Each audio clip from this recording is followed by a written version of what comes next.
Hallo an alle Monster-Interessierten.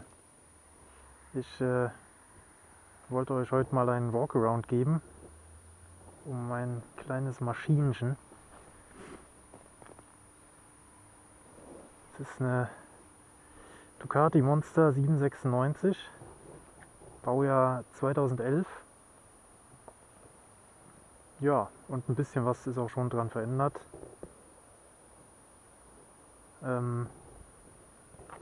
Aber ansonsten, ich finde die Monster ja, wie sie aus dem Werk kommt, schon unglaublich schön. Also wenn man mal hinguckt, die Einarmschwinge präsentiert wunderbar, das Hinterrad, ich finde das auch richtig schön mit den Speichen, wie das aussieht. Ja, wie der Auspuff eingearbeitet ist in den Motor, also er schwingt sich so an den ganzen anderen Motorbauteilen dran vorbei. Das finde ich auch super. Auch die Liebe zum Detail, wie jetzt hier das Auspuffrohr vom zweiten Zylinder zum Beispiel erstmal runter geht und dann wieder hoch, nur um die gleiche Länge des Auspuffrohrs zu haben wie vom ersten Zylinder. Ja, das sind schon technische Details, die mir Spaß machen. Ja, aber wie das nun mal so ist, man schraubt ja doch noch ein bisschen dran rum. Was mein Vorgänger an der Maschine gemacht hat, war auf jeden Fall der Lenker. Das ist ein Rizoma MA005A. Der ist ein bisschen mehr nach hinten gebogen, prinzipiell, und ein bisschen höher, glaube ich auch. Ich bin aber am Überlegen, ob ich den wieder gegen den Originalen tausche, weil ja, wenn man dann ein bisschen sportlicher unterwegs ist, stört einen eher das nach hinten gebogene. Da will man fast wieder eine etwas geradere Variante haben.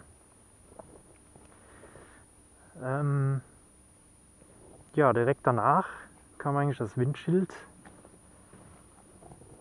weil wenn man hier in Köln wohnt, die Leute werden das vielleicht kennen, man muss erstmal 30 Kilometer fahren, bis man irgendwie aufs Land kommt, wo ein bisschen Kurven vorhanden sind. Und diese Überbrückungsetappen, die sind mir wirklich immer auf den Nerv gegangen, weil man ab 140 sich kaum auf der Kiste halten konnte.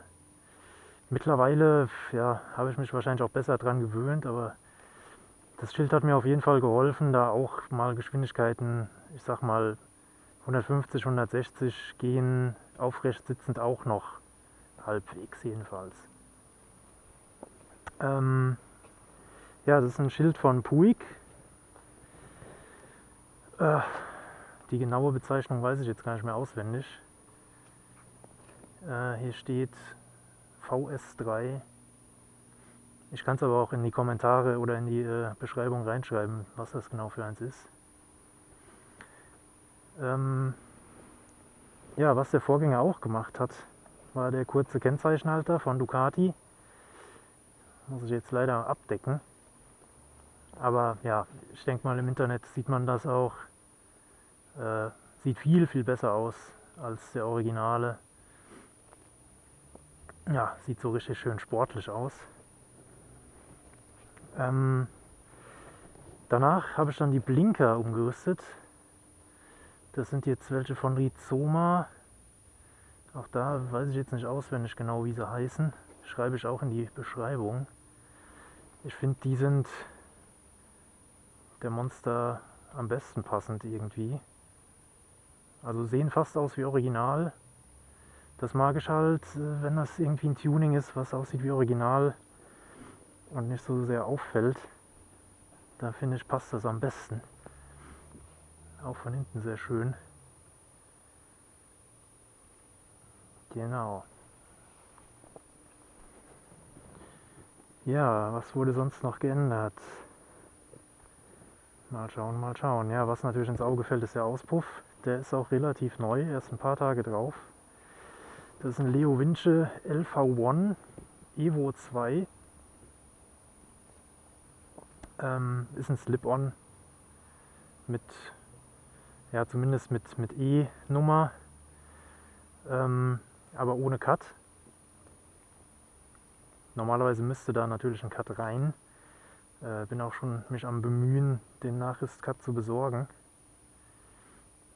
Ja, es war auch erstmal nur ein Test, ob mir so Nachrüst-Schalldämpfer gut gefallen, beziehungsweise so einen großen Unterschied zum Original machen. Also ich finde, optisch macht das durch das Carbon schon einiges her. Ich fand auch ganz nett, dass Leo Winche tatsächlich den Carbon-Halter standardmäßig mitliefert. Also das hätte ich jetzt nicht erwartet. Der Original ist Silber, der hätte jetzt nicht ganz so schön ins Bild gepasst, aber ich finde das schon so eine runde Sache. Ja. Ja, klanglich finde ich die auf jeden Fall gut. Bewegen sich ungefähr lautstärkemäßig bei den Originalen einen Ticken lauter vielleicht, auf jeden Fall dumpfer.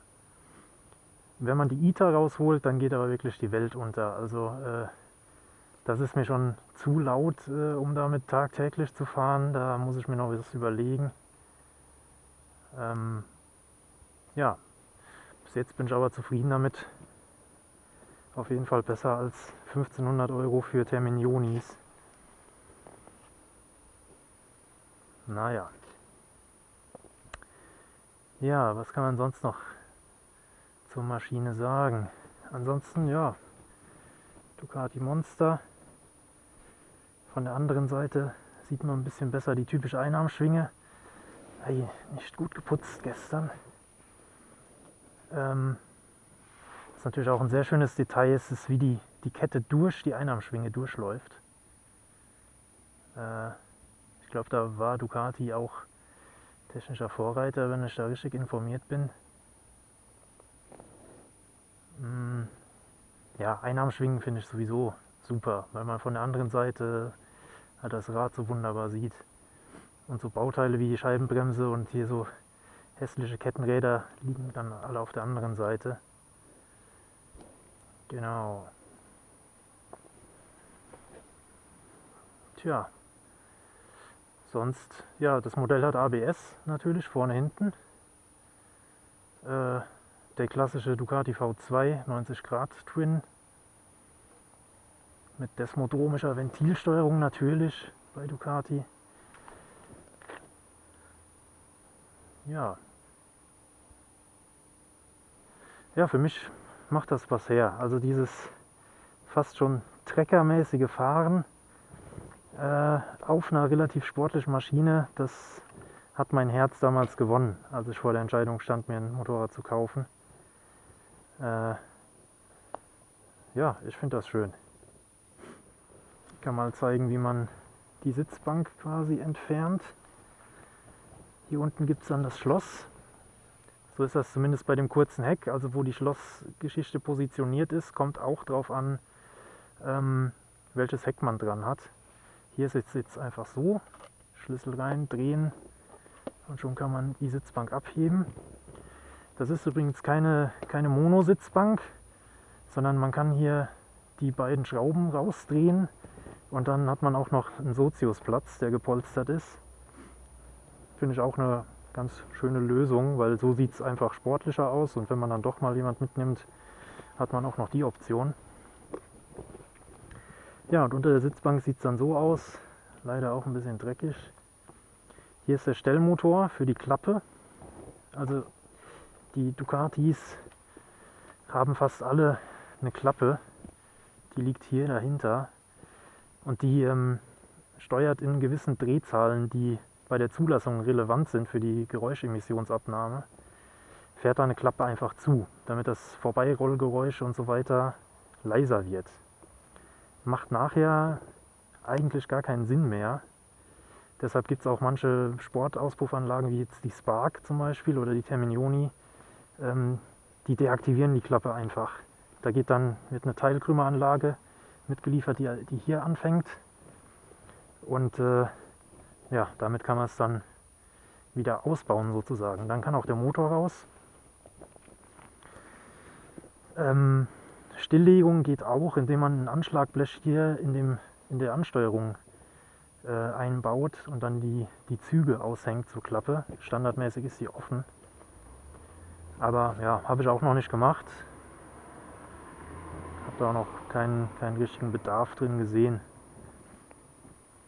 Ja, ansonsten hier gibt es dann auch die Stecker, wo man zum Beispiel diese Ducati DDA anschließen kann oder das Original Ducati Ladegerät oder wahrscheinlich irgendwelche Diagnosesoftware, die der Händler hat. Ja, und hier ist noch die kleine Tasche mit Bordwerkzeug, wo so das Nötigste drin ist. Und das hier ist noch der Halter für die Helmdiebstahlsicherung. Die fährt man hier rein, zieht die dann so durch den Helm durch, nochmal hier rein und tut dann die Sitzbank oben drauf. Und dann baumelt der Helm so zur Seite runter und kann nicht mehr mitgenommen werden. Ja, auch ganz nett.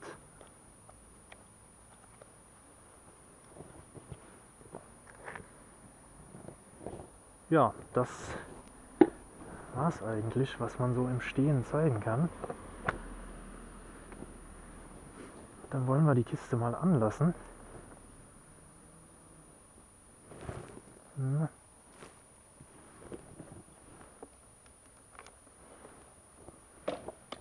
So, dazu Zündschlüssel drehen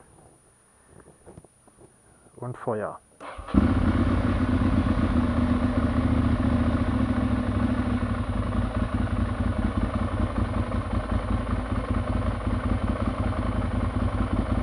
Die ABS-Lampe, die geht auch aus, wenn man die ersten paar Meter gerollt ist.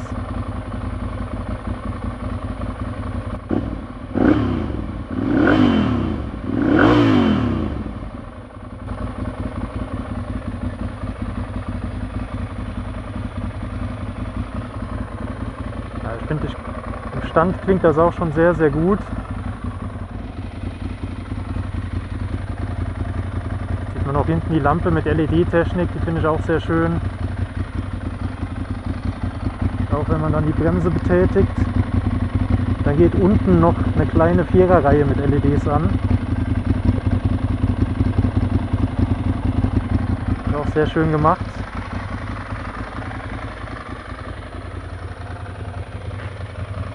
Ja, Abblendlicht ist oben.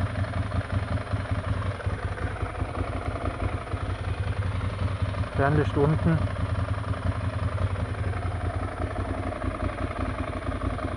Ja, Blinker natürlich LED. Und das schön zackig läuft.